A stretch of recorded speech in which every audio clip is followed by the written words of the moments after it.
Everyone, welcome back to my channel. कैसे हैं आप सभी। तो देखिए, आज का जो टॉपिक है ना इम्पॉर्टेंट है। सारे ही टॉपिक मेरे इम्पॉर्टेंट होते हैं क्योंकि हम एग्ज़ाम के पॉइंट ऑफ व्यू से पढ़ते हैं, है ना। देखिए, यूपीएससी या जितने भी स्टेट लेवल के एग्ज़ाम्स हैं ना, उनमें कुछ भी पूछा जा सकता है ना। आपका एक पर्टिकुलर सिलेबस तो दिया ही होता है, बट वो सिलेबस बहुत ही ज़्यादा वास्ट होता है। वास्ट का मतलब, अगर कोई एक टॉपिक दे रखा है, एक टॉपिक से रिलेटेड ही, एक वर्ड से रिलेटेड ही उसके 100 ब्रांचेज होती हैं, 100 और टॉपिक्स निकल आते हैं उस एक वर्ड से, है ना। तो इसी टाइप का कुछ सिलेबस होता है स्टेट लेवल के एग्ज़ाम का भी, ठीक है। तो आज हम बात करने वाले हैं सोडियम आयन बैटरी। देखिए, जितने भी रिप्यूटेड इंस्टीट्यूट्स हैं या फिर वेबसाइट्स हैं या फिर रीसेंट जो करंट अफेयर्स है हमारे, सब में ही ये टॉपिक होता है। इसी वजह से मैं यहाँ पर आपको उसकी तैयारी कराती हूँ या एक पॉइंट ऑफ व्यू आपको दे देती हूँ ताकि आप इस टॉपिक को भी छोड़े ना, ठीक है ना। सोडियम आयरन, देखिए आपने हमेशा सुना होगा लिथियम आयरन बैटरी, है ना। Lithium ion battery normally battery होती है जो सारे फोन्स में लगाई जाती है ना। बट यहाँ पर हम बात करते हैं सोडियम आयन बैटरी के बारे में। तो क्या है ये, रिसेंटली करंट अफेयर्स में आई है। ये क्या है, ये सोडियम आयन बैटरी, चलिए जानते हैं।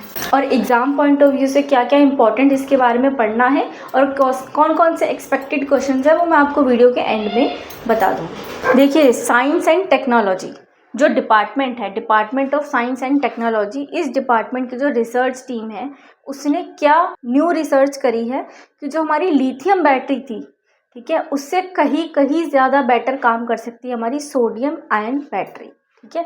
इस बैटरी को हम शॉर्ट फॉर्म में बोलते हैं SIB, ठीक है।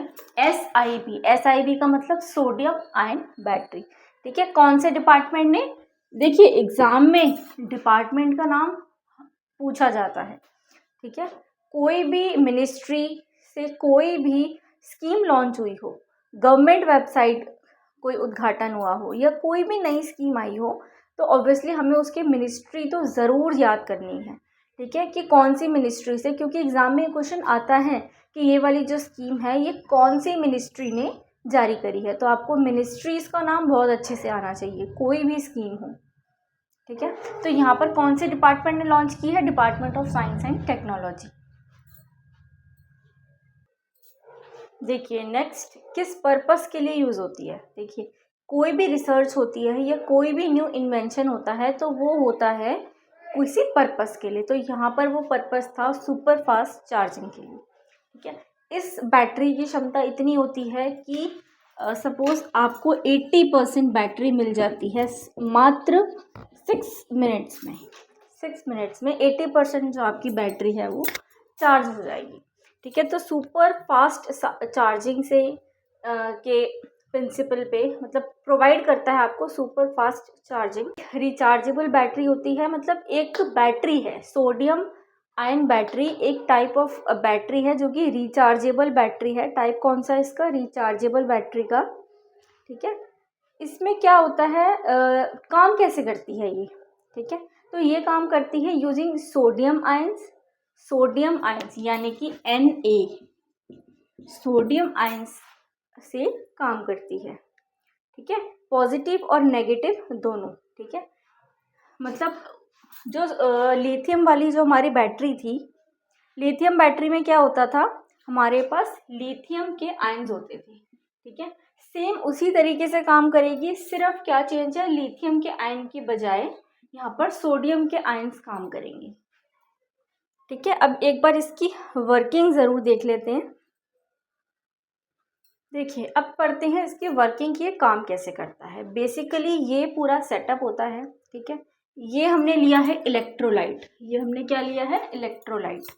इलेक्ट्रोलाइट एक कंडक्टर होता है, बेसिकली एन इलेक्ट्रिकल कंडक्टर, ठीक है। इलेक्ट्रोलाइट जो हमने लिया है ये इलेक्ट्रिकल कंडक्टर होता है जिसके थ्रू वो कंडक्ट करती है, ठीक है।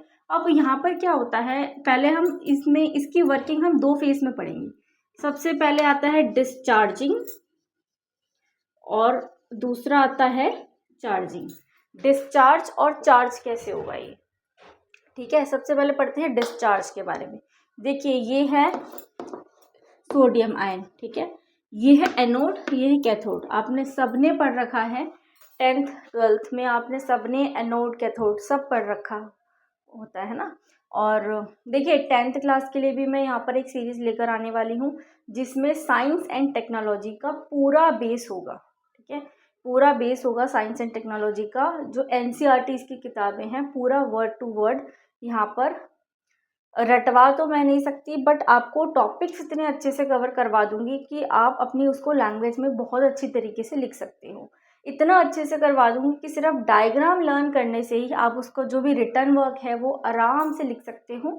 आपको रट्टा मारने की ज़रूरत नहीं है, समझ कर जाओगे यहाँ से, ठीक है। तो जल्दी मैं आपको बता दूंगी वो सीरीज़ कब आ रही है, ठीक है। अब देखें यहाँ पर, ये है एनोड और वो है कैथोड, ठीक है। एनोड नेगेटिव होता है, कैथोड पॉजिटिव होता है, ये सबको पता है। अब डिस्चार्जिंग में क्या होता है, ये जो एनोड वाले आयंस होते हैं ना, ये जाते हैं इलेक्ट्रोलाइट के थ्रू कैथोड में, यहाँ पर जाते हैं, ठीक है। एनोड से ट्रेवल करता है कैथोड की तरफ, ठीक है। जिससे क्या होता है, जो आयंस होते हैं, जो होस्ट आयंस होते हैं वो रिडक्शन की तरफ जाते हैं। रिडक्शन होने से बैटरी कम होती है, डिस्चार्ज होती है। उसके बाद क्या होता है, जब चार्जिंग के थ्रू, ये तो होगी डिस्चार्जिंग के बाद, ठीक है।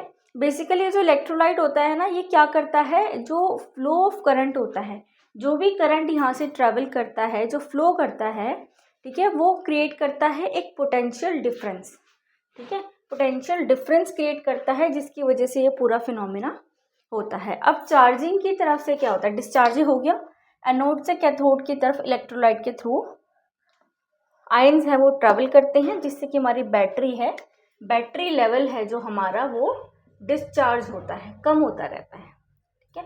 अब बात करते हैं चार्जिंग की, तो चार्जिंग में इसके अपोजिट होगा। चार्जिंग में क्या होता है, ये उल्टा जाता है, कैथोड से एनोड की तरफ को जाएगा। जैसे ये आयंस है ना, ये यहाँ से यहाँ जा रहे हैं, तो बैटरी डिस्चार्ज होती है। पर जब चार्जिंग की बात आती है, बिल्कुल इसके अपोजिट हो जाए, कैथोड से दोबारा से जो आयंस होते हैं ना, वो एनोड की तरफ जाने लगते हैं, ठीक है। तो हमारी जो बैटरी है वो चार्ज होने लगती है, और चार्ज इतनी फास्ट होती है कि मैंने आपको बताया जैसे कि 80% बैटरी आपकी चार्ज हो जाती है, वो भी सिर्फ 6 मिनट्स में। उसके बाद बात करते हैं इनकी एडवांटेज की, ठीक है। सोडियम आयन बैटरी की एडवांटेज की बात करेंगे as compare to lithium ion battery, ठीक है। सबसे पहले बात आती है टेक्नोलॉजी के बारे में। देखिए टेक्नोलॉजी तो ऑब्वियसली एडवांस है ही, है ना। टेक्नोलॉजी की तो ऐसी बात है कि जैसे कि लिथियम बैटरीज होती है ना, हम उसको हाई टेम्परेचर में यूज़ नहीं कर सकते, ठीक है, बहुत जल्दी गर्म हो जाती हैं और फटने के भी चांस रहते हैं। तो ये वाली जो टेक्नोलॉजी है न्यू टेक्नोलॉजी है, और पहले सोडियम की बैटरीज यूज़ नहीं करी गई थी, पर अब करी जाएंगी, ठीक है। उससे क्या होगा, जो सोडियम की बैटरीज हैं उसकी टेक्नोलॉजी इस तरह से बनाई गई है कि आप उसको हाई एरिया, जिस एरिया का टेम्परेचर हाई होगा वहाँ पर भी बहुत आराम से इसको यूज़ कर सकते हैं। उसके बाद है सेफ्टी। देखिए सेफ्टी सबसे बड़ी बात, जैसे कि मैंने आपको बताया पहले, हाई टेम्परेचर पे बहुत अच्छे से काम करती है। फायर रिस्क होता है वो बहुत ज़्यादा कम होता है, मतलब बैटरी फटने के चांस बहुत कम है, जैसे कि लिथियम बैटरीज में होता है, ऐसा इस वाली बैटरीज में बहुत कम चांस है, ठीक है। उसके बाद बात करते हैं कॉस्ट की। देखिए कॉस्ट में सबसे इम्पॉर्टेंट पॉइंट आता है कि इसका जो कॉस्ट है वो 15 to 20% लो पड़ती है, लिथियम से लो पड़ती है। देखिए जब कॉस्ट जो है वो उसकी लो पड़ेगी, सेफ्टी ज़्यादा है, टेक्नोलॉजी एडवांस है, तो हम ये क्यों लिथियम से तो कहीं ज़्यादा बेटर बैटरी यूज़ कर पाएंगे, है ना। ये टेक्नोलॉजी काफ़ी बेटर रहेगी, ठीक है। जब हमारे एज़ कम्पेयर टू उसकी कॉस्ट ही कम पड़ रही है, जब 15 to 20% लोअर कॉस्ट पड़ेगी हमें, तो कॉस्ट कंपैरेटिवली ये वाली जो बैटरी है चीपर रेट पर पड़ेगी हमें, है ना। तो उसके बाद है सप्लाई चेन डिसेंट्रलाइजेशन। देखिए सप्लाई चेन डिसेंट्रलाइजेशन का यहाँ पर क्या मतलब है, मतलब जितने भी मैन्युफैक्चरर्स हैं, ग्लोबल मैन्युफैक्चरर्स हैं, ठीक है, उसमें इस बात पे डिपेंड करता है, इसकी जो सप्लाई चेन है वो इस बात पे डिपेंड करेगी कि कितना अबंडेंट में हमें ये वाला जो सोडियम है वो मिल रहा है। ठीक है, जितना ज़्यादा अबंडेंट में हमें ये वाला एलिमेंट मिलेगा उतना ज़्यादा हम इसको बेटर प्राइजेस पे दे सकेंगे। जितना अबंडेंट होगा उतना सस्ता होगा, जितना कम हमें मिलेगा उतना ही ज़्यादा महंगा होगा। ठीक है, तो वही वाला खेल है। ये हमें अबंडेंट में है तो इसका कोई सप्लाई चेन का कोई ऐसा प्रॉब्लम नहीं है। ठीक है, कहने का मतलब ये है कि जो लिथियम के कंपैरेटिवली जो सोडियम है वो हमें कहीं ज़्यादा मात्रा में कई कंट्रीज़ में बहुत अच्छी तरीके से मिलता है, जिससे कि हमारा जो सप्लाई चेन है वो चलती रहती है और अच्छे से, मतलब ऐसा है फ्यूचर प्रेडिक्टेबल है इसका कि अच्छे से हम इसको यूज़ कर सकते हैं। ठीक है, ये तो हो गए कुछ बेनिफिट्स, एडवांटेज। ठीक है, टेक्नोलॉजी अभी स्टार्ट हुई है, देखिए, है ना, अभी पूरी तरह आई नहीं है बट करंट अफेयर्स में है, इसलिए मैंने आपको ये पढ़ा दिया है। कैसे काम करेगी ये भी पढ़ा दिया है। एग्ज़ाम पॉइंट ऑफ व्यू से कैसे क्वेश्चन आएंगे, डिपार्टमेंट को याद रखना है, कौन से डिपार्टमेंट ने रिसर्च करी थी, बताया था मैंने आपको, साइंस एंड टेक्नोलॉजी का डिपार्टमेंट। ठीक है, उसके अलावा टेक्नोलॉजी याद रखनी है, वर्किंग याद रखनी है। ठीक है, जो एनोड से कैथोड की तरफ जाते हैं तो डिस्चार्ज होती है बैटरी, कैथोड से एनोड की तरफ वापस आती है तो बैटरी चार्ज होती है। ठीक है, इसका वर्किंग प्रोसेस याद रखना है। ठीक है, मेनली मिनिस्ट्री होती है और ऐसा क्वेश्चन आ जाता है कि जैसे लिथियम आयन बैटरी होती है, उसको किस चीज़ ने, किस एलिमेंट ने रिप्लेस किया है। ठीक है, तो 4 ऑप्शन दे देगा, उसमें एक ऑप्शन ये भी होता है सोडियम आयन बैटरी, तो वो वाला आपका आंसर होगा। ठीक है, कहने का मतलब ये है कि किसी भी तरह का क्वेश्चन आए तो आपको सोडियम आयन बैटरी क्या है पता होनी चाहिए। ठीक है, इसका वर्किंग पता होनी चाहिए, एडवांटेजेस पता होना चाहिए, मिनिस्ट्री पता होनी चाहिए, डिपार्टमेंट पता होना चाहिए। ठीक है, तो यही सब था इस टॉपिक में। एक बार पढ़ लीजिएगा, गूगल कर लीजिएगा कि करंट अफेयर्स में भी है ये वाला टॉपिक, तो आप अच्छे से इसको पढ़ के जाइएगा एग्ज़ाम में। ठीक है, चलिए, आई होप आपको टॉपिक अच्छे से समझ में आया होगा। समझ में आया तो वीडियो को लाइक कर दो, शेयर कर दो दोस्तों के साथ और सब्सक्राइब कर देना चैनल को और फेसबुक पे फॉलो कर दो। मिलती हूँ एक और नेक्स्ट इन्फॉर्मेटिव वीडियो के साथ।